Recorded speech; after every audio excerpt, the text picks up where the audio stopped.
Hi everyone, good morning. So I'm doing my John Maxwell now, and just to prepare you, you might not like the message. But this is the reality of being a Christian, so bear with me and listen to it anyway. So today's message for October 7th is that it's not about position. The scripture is Exodus 1, verses 17 and 20. But the midwives feared God and did not do as the king of Egypt commanded them, but saved the male children alive. Therefore God dwelt well with the midwives, and the people multiplied and grew very mightily.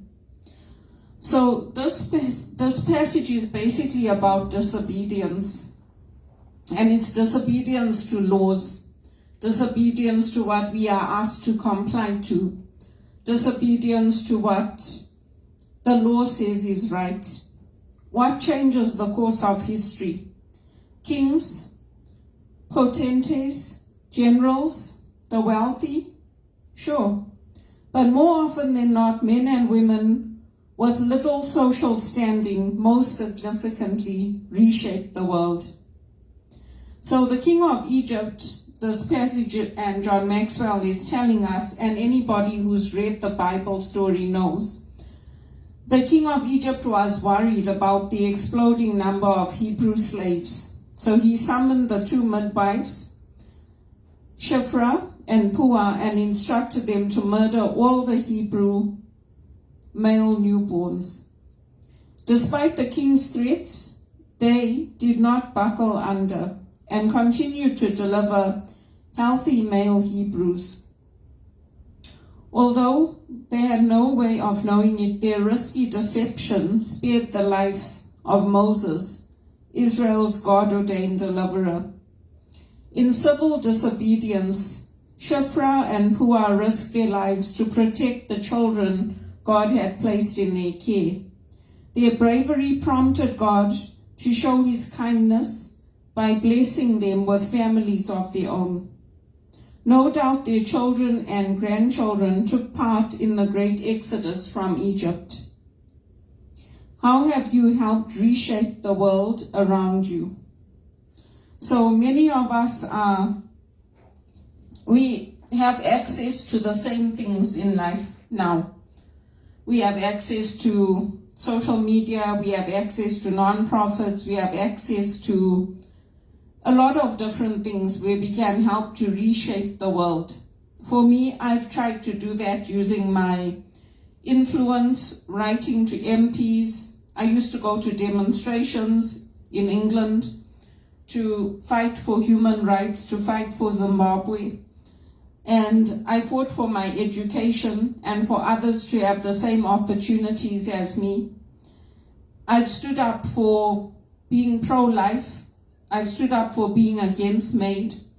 Do you know that in Switzerland, they developed a pod? So basically, it's a pod that you go and you lie in, and nobody has to euthanize you. The doctors don't have to euthanize you. No one has to euthanize you. You decide, okay, I'm going to end my life. I've had enough of this life. So you pay a certain amount. You go in that pod, and there's a button in there for you to press, and then basically you will die by suffocation. So this is the way our world has become. And we have to decide what are the boundaries between right and wrong, between ethical and unethical. For me, that's unethical. And why would you do something like that? So basically it's like having a party. You call all your friends, all your family, and you say, this is the day I'm planning to kill myself. For me, it's wrong. So you can take that scripture and you can reflect on it and civil disobedience. Because many of us who have come here from places like Zimbabwe, South Africa, we grew up in places where we're living through what Canada is like now. I came to Canada thinking that, okay, I'm going to be able to come up in life, I'm going to get a good job, I'm going to have a property, I'm going to have opportunities to earn well, and it's the exact opposite. It's like how Zimbabwe was and how South Africa was. The whites are the ones who have most of the good paid jobs. I don't know the percentage, but usually it's like the top 2% of earnings are held by 2% of the population. And so whatever I lived through in Africa, I'm living through the same thing here. And it's very frustrating. It's very, very frustrating to sit at home and be unemployed. And the employers are not paying attention to what's happening to Canada. They're not paying any attention. The employers call because somebody who's new to the country has been calling their boss saying, okay, there's someone here, we think they're loitering. So what do the police do? They come in and they reprimand the worker very strongly. That worker probably doesn't even know. Probably where they come from, if somebody's loitering like that, they consider it a crime. So you can't be bothered to talk to your employees, to educate them, to say this is the way that we need to do it and to do it in a gentle way. No, you call the police on us, right? That's how you treat us. And then you bring in more and more foreign temporary workers. You use us like slaves. You get us to do all your dirty work because you don't want to do it. And you get all your white friends into the top jobs. I can't even get a job in teaching or tutoring with all my skills, with all my qualifications. I can't even get that. So you tell me, how is that just in this day and age? For someone like me that has stood up for others, that has helped others, that has made sure that vaccines that the Canadian government was going to throw away went to countries that needed them. That didn't just come here, but reach back to the people who I left behind in Zimbabwe. And not only to them, to people who can never pay me back. How is that fair to somebody like me? I actually get sick of listening to the lawyers, because all they do is talk about compliance, compliance, compliance. I never once heard them say, be compassionate with your employees. Think about their families. Think about how, there's only one or two.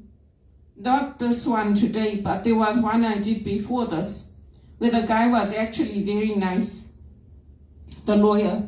And he was like, think about the people, like, you think that, okay, I'm cutting costs, I need to lay these people off. But think about how long it's going to take them to find another job, especially when the economy is tanking, especially when there's no good jobs being created.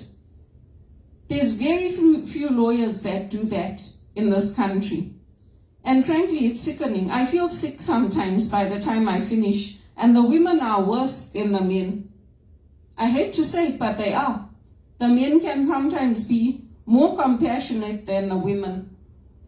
It's really awful. I'm sorry, but this is my lived experience. And so when you think about disobedience, there's disobedience to God and there's disobedience to man. So you have to think and you have to discern when and where is that disobedience to man appropriate. Because sometimes it is. If people hadn't stood up to the laws of the day in Zimbabwe, in South Africa, if Zimbabwe hadn't taken a chance and let people like Johnny Clegg come in to film their videos, and people like Sting and Bruce Springsteen and Tracy Chapman and Usain Bolt, things would never have changed. They should be eternally grateful to Zimbabwe and people like me, and they should be doing more to help us to get into good paid jobs and come up and give us loans for our businesses. And I'm not forgiving them. You know why? For too many years I was too nice and people took advantage of me. They have to answer for what they're doing to me in this country. The lawyers will all defend them, they'll all support them, but all the lawyers I went to stood up for me. And now you have banking in a shambles. Credit Suisse had to close because I was told not to report anything. So fine, I won't. I'll go to Roger. I'll go to Roger Federer and I'll let him and the tennis community handle it. Because you guys took advantage of me. And you guys took me to the police station when you shouldn't have. It's discrimination. And don't tell me that it isn't, because I lived through it. I saw those trains going from Zimbabwe to South Africa. I supported the artists that stood up for my rights. So don't come and lecture me. I want to be the one lecturing you, because you people are ignorant. That's why.